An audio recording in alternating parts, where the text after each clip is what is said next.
அனைத்து கலை ஆர்வலர்களுக்கும் எனது வணக்கம். இன்னைக்கு ஒரு நேர்த்தியான, அழகான, ஒரு கருத்தான ஒரு கதைய கொண்டு வந்திருக்கேங்க. இந்த கதைய நான் புத்தகத்துல படிக்கலங்க. இது முகநூல்ல வெளியிடப்பட்டிருந்த ஒரு கதைங்க. இந்த கதைய படிக்கும் பொழுது, இதுல சில கருத்துக்கள் இருந்தது. இந்த கருத்துக்கள் எல்லாத்துக்கும் போய் சேரணும் அப்படின்னு எனக்கு தோணுச்சு. அதனால நான் இந்த கதைய தேர்ந்தெடுத்து உங்க முன்னாடி இப்போ பகிர்ந்து கொள்ளலான்னு இருக்கிறேங்க. இந்த கதைய எழுதுனது யாருன்னு தெரியலங்க. அது தெரிஞ்சவுடன் நான் உங்களுக்கு யாருன்னு தெரியப்படுத்திடுறேன். வாங்க கதைக்குள் செல்வோம். பணி ஓய்வு பெற்ற ஒரு முதியவர் தன் வீட்டில் தனிமையில் வசித்து வந்தார். மனைவியோ குழந்தைகளோ இல்லாததால் அவருடைய உலகமே அந்த 4 சுவருக்குள் சுருங்கியிருந்தது. படிப்பறிவும் வசதியும் அவருக்கு இருந்த போதிலும் அவரிடம் ஒரு மோசமான குணம் இருந்தது. அதுதான் பிறரை குறை சொல்லும் பழக்கமும் துடுக்குத்தனமான பேச்சும். அவருடைய வீட்டிற்கு பக்கத்து வீட்டிற்கு புதிதாக ஒரு இளைஞன் குடி வந்தான். அவன் ஆக்டிங் டிரைவர் வேலை செய்து வந்தான். யாராவது கார் ஓட்ட அழைக்கும் போது மட்டும் வேலைக்கு செல்வான்.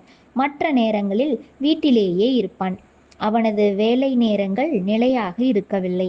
சில நாட்களில் நள்ளிரவில் அவசரமாக கிளம்பி போவான். காலை 8 மணிக்கு திரும்புவான். சில நாட்களில் மாலையில் போய் நள்ளிரவில் வருவான். இதை பல நாட்களாக கவனித்து வந்த முதியவருக்குள் தேவையில்லாத சந்தேகம் உருவானது. ஒருவன் எந்த நேரத்திலாவது வேலைக்கு செல்வானா? கண்டிப்பாக இவன் ஏதோ தவறான தொழில்தான் செய்கிறான். ஒருவேளை பெரிய திருடனாக இருப்பானோ என்று தனக்குள்ளேயே கற்பனை செய்ய தொடங்கினார். நாளாக நாளாக அந்த தவறான எண்ணம் அவரிடம் வலுப்பெற்றது. சந்தேகம் உறுதியானதாக நினைத்து கொண்டு அதை தன் நண்பர்களிடமும் தெருவில் காய் மற்றும் பழங்கள் விற்க வரும் வியாபாரிகளிடமும் பகிரத் தொடங்கினார். பக்கத்து வீட்டு பையன் சரியில்லை, நடுநிசையில் திருடப் போகிறான் என்று அவர் கட்டவிழ்த்து விட்ட வதந்தி அந்த தெரு முழுதும் காட்டுத்தீ போல பரவியது. விஷயம் பெரிதாகி இறுதியில் காவல்துறை வரை சென்றது. முதியவர் பரப்பிய வதந்தியின் அடிப்படையில் அந்த அப்பாவி இளைஞனை சந்தேகத்தின் பேரில் காவல்துறையினர் கைது செய்து காவல் நிலையத்திற்கு அழைத்துச் சென்றனர். ஆனால் தீவிர விசாரணைக்கு பிறகு அவன் உண்மையிலேயே ஒரு கார் ஓட்டுநர் தான் என்றும் அவசர அழைப்புக்காக மட்டுமே இரவு நேரங்களில் சென்று வந்தான் என்பதும் நிரூபணமானது. அவன் முற்றிலும் நிரபராதி என்பதை உணர்ந்த காவல்துறையினர் அவனை விடுவித்தனர். ஆனால் காவல் நிலையத்திலிருந்து வெளியே வந்த இளைஞனுக்கு மன உளைச்சலும் அவமானமும் தாங்க முடியவில்லை.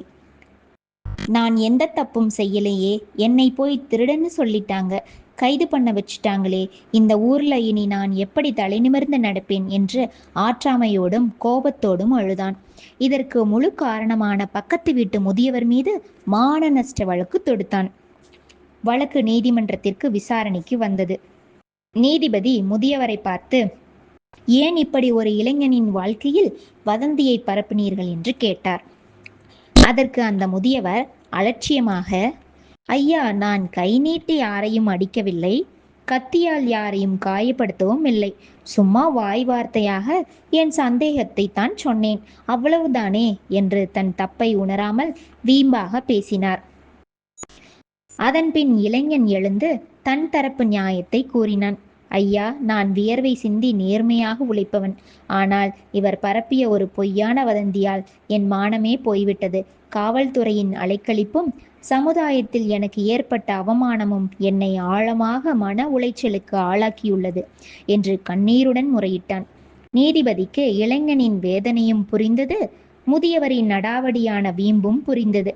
அவருக்கு ஒரு பாடம் புகட்ட நினைத்த நீதிபதி முதியவரை அழைத்து ஒரு வித்தியாசமான உத்தரவை பிறப்பித்தார். பெரியவரே, நீங்கள் ஒன்று செய்யுங்கள்.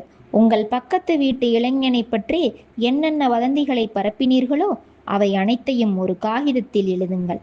பிறகு அந்த காகிதத்தை சிறு சிறு துண்டுகளாக கிழித்து நீதிமன்றத்தில் இருந்து நீங்கள் வீட்டிற்கு செல்லும் வழிநெடுகிலும் ஒவ்வொரு துண்டுகளாக போட்டுக்கொண்டே செல்லுங்கள். நாளை காலை மீண்டும் நீதிமன்றத்திற்கு வாருங்கள் என்றார். முதியவரும் நீதிபதி சொன்னபடியே காகிதத்தில் எழுதி அதை துண்டு துண்டுகளாக கிழித்து வீதியெங்கும் போட்டுவிட்டு வீட்டிற்கு சென்றார். மறுநாள் காலையில் முதியவரும் அந்த இளைஞனும் நீதிமன்றத்தில் ஆஜரானார்கள். நீதிபதி முதியவரை பார்த்து, நான் சொன்னதை செய்துவிட்டீர்களா என்று கேட்டார். ஆமாம் ஐயா, நீங்கள் சொன்னபடியே கிழித்து போட்டுவிட்டுத்தான் சென்றேன் என்றார் முதியவர். மிக நன்று.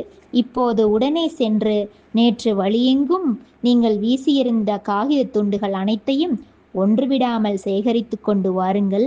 அதன் பிறகு நான் இந்த வழக்கின் இறுதி தீர்ப்பினை சொல்கிறேன் என்றார் நீதிபதி. முதியவர் அதிர்ச்சியடைந்தார். அது எப்படி ஐயா முடியும்? நேற்றிரவே காற்று பலமாக அடித்தது.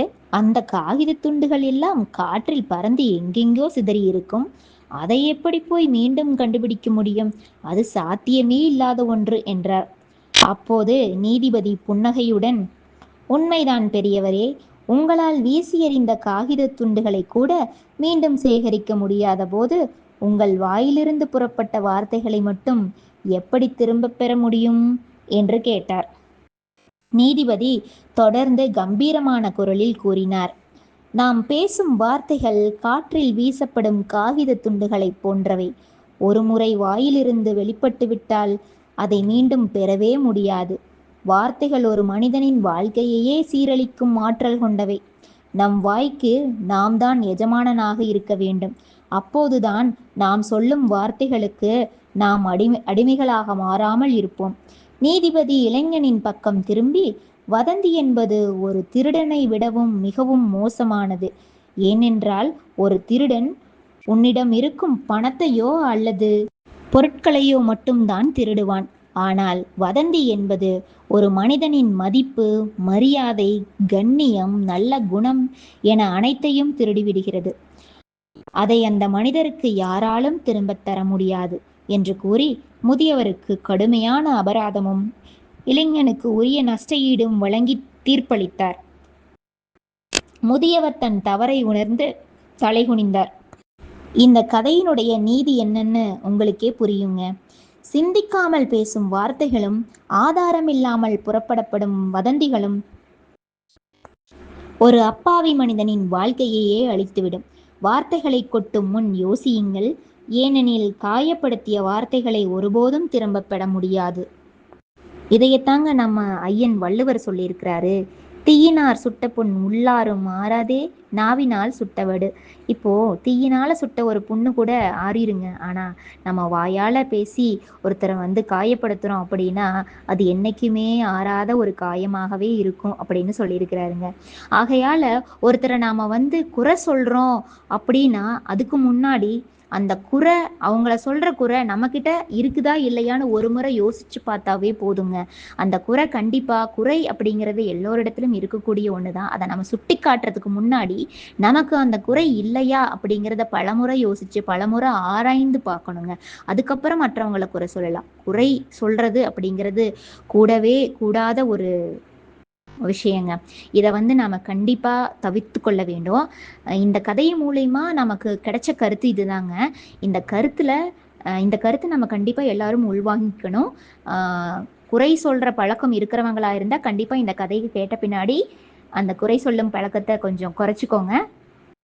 கண்டிப்பா நாம அடுத்த வாரம் அடுத்த கதை, அடுத்த ஒரு கருத்தான கதையின் வாயிலாக நாம எல்லாரும் சந்திக்கலாங்க. நன்றி, வணக்கம்.